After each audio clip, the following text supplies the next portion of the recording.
Friends, নমস্কার। চন্দ্রমা blog পাঁচমিশালি পুঁটি মাছে আমি নুন আর হলুদ দিয়ে ভালোভাবে মাখিয়ে নিচ্ছি। কড়াইতে সরিষার তেল গরম দিয়ে দিচ্ছি, একটা একটা করে মাছ ছেড়ে দিচ্ছি। এইভাবে একটা একটা করে আমি সব মাছ দিয়ে দিচ্ছি। মাছগুলো আমি উল্টে নিচ্ছি। দেখতে পাচ্ছ আমার মাছ ভাজা হয়ে গেছে, আমি উঠিয়ে নিচ্ছি মাছ ভেজে। এখন আমি শিল নোড়ায় গোটা জিরে, রসুন আর কাঁচা লঙ্কা, পাকা লঙ্কা একসঙ্গে বেটে নিচ্ছি। আর মাছ ভেজে যে তেলটা উঠিয়ে যে তেলটা ছিল ওই তেলে আমি গোটা জিরে, তেজপাতা, শুকনো লঙ্কা ফোড়ন দিয়ে দিচ্ছি। আর দেখতে বললেন আদা, জিরা আর রসুন যেটা শিলনোড়ায় বেটেছি ওটাই দিয়ে দিচ্ছি। এখন দিয়ে এটা এখন আমি ভালোভাবে কষিয়ে নিচ্ছি। কিছুটা পরিমাণে নুন আর হলুদ দিয়ে দিচ্ছি। এখন আমি ভালোভাবে নাড়িয়ে নিচ্ছি।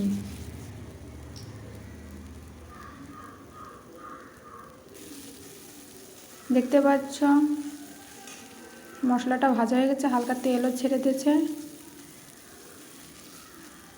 এখন আমি জল দিয়ে দিচ্ছি।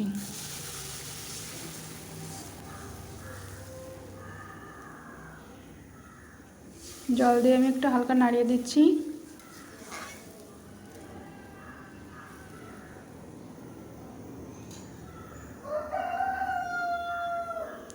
এখন হলুদ,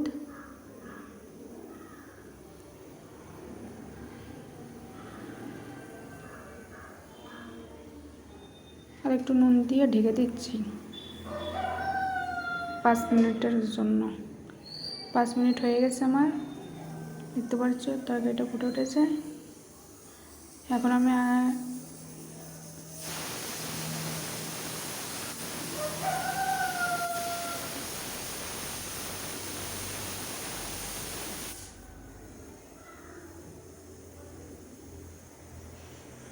আমি আগে থেকে যে মাছটা ভেজে রাখছিলাম ওটাই দিয়ে দিচ্ছি।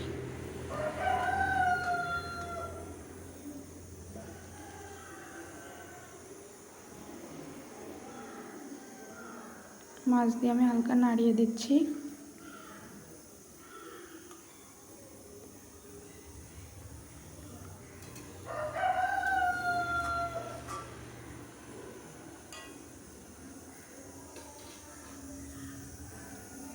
ফের আমি ঢেকে দিচ্ছি 15 মিনিটের জন্য।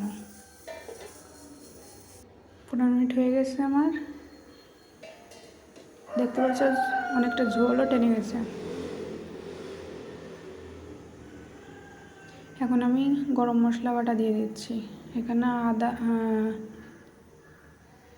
ছোটো এলাচ, লবঙ্গ, দারচিনি ওটাই বেটে নিয়ে নিয়েছি, ওটাই এখন দিয়ে দিচ্ছি। এখন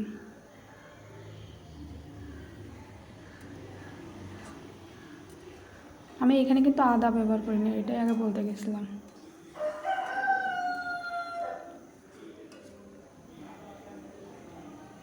কিছুটা আমি জাল দিয়ে দিচ্ছি, মশলা দিয়েছি তো সেই জন্য।